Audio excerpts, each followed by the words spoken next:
You can't be a passenger in life or whatever.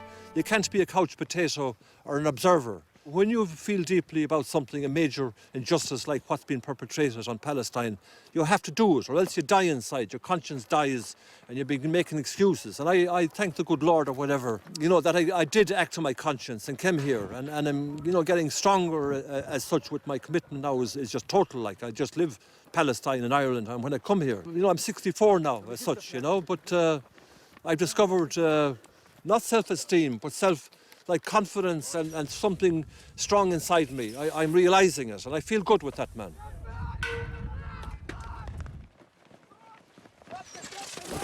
Stand up! Press! Press! International press, man! International press! Don't fire the stone! Hey, stand! I said it's guy! Okay, hold on. Just shut it down.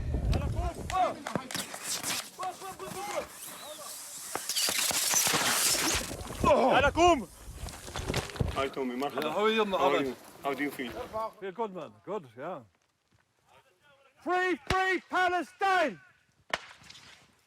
I maximise the publicity or whatever, the message by videoing, you see, and assiduously video the protests and broadcast them so the message gets out far and wide, because the message of Palestine has to be broadcast,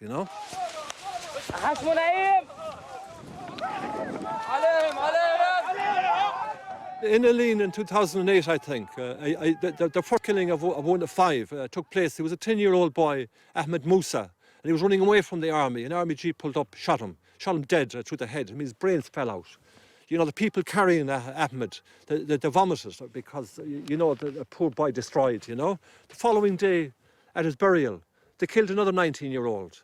During Casled then, the second day, there was protests here at the Casled, and they opened up on the Shabab, and they killed one burst of machine gun fire, killed one outright. The following died 4 days later in Ramallah Hospital. I videoed both burials. Terrible stuff. You wept like a child there, So this is what the Israelis do.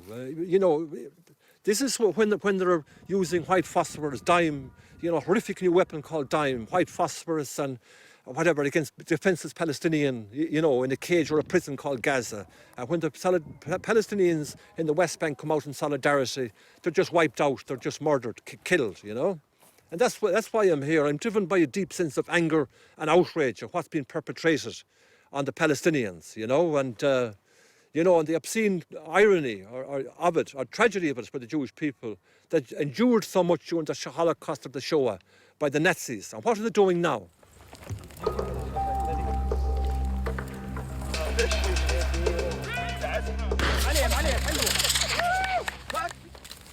Ashraf Abu Rahma was arrested, for throwing stones, as they say. And a new charge surfaced yesterday, for prison, where he was supposed to have assaulted the captain of the unit or a soldier. But I was there videoing in Berlin.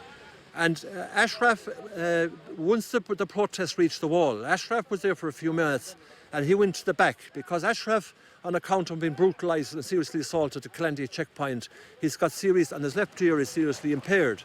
And we were concerned or whatever that once it's threw over the sound bombs or the flash sound bombs, his hearing would be seriously damaged, even more so. So Ashraf, for the duration of the protest, sat up on the hillside with his flag looking on at the action. There was some stone throwing and a lot of tear gas and burning of trees and that. And at the end of the protest, some 6 jeeps came in and Ashraf went up to them, and there was some verbals or whatever, and Ashraf was arrested. And now I think they're seriously intent on jailing him. He's fearless, he's brave. I think he's driven by deep anger as well against the occupation, the damage that the occupation, the soldiers have done to his family. And he's fearless, to the point of, discretion sometimes is the better part of valour. But brave Ashraf doesn't know the meaning of it. He just goes up front and, gets head-to-head in conversation or whatever, arguing with the soldiers. They don't like that, you see. They want to order you around like they've just ordered us there, half an hour ago. Tell us to move, and move. This interview was like an obscene game of musical chairs. But as Ashraf was here, he wouldn't have refused.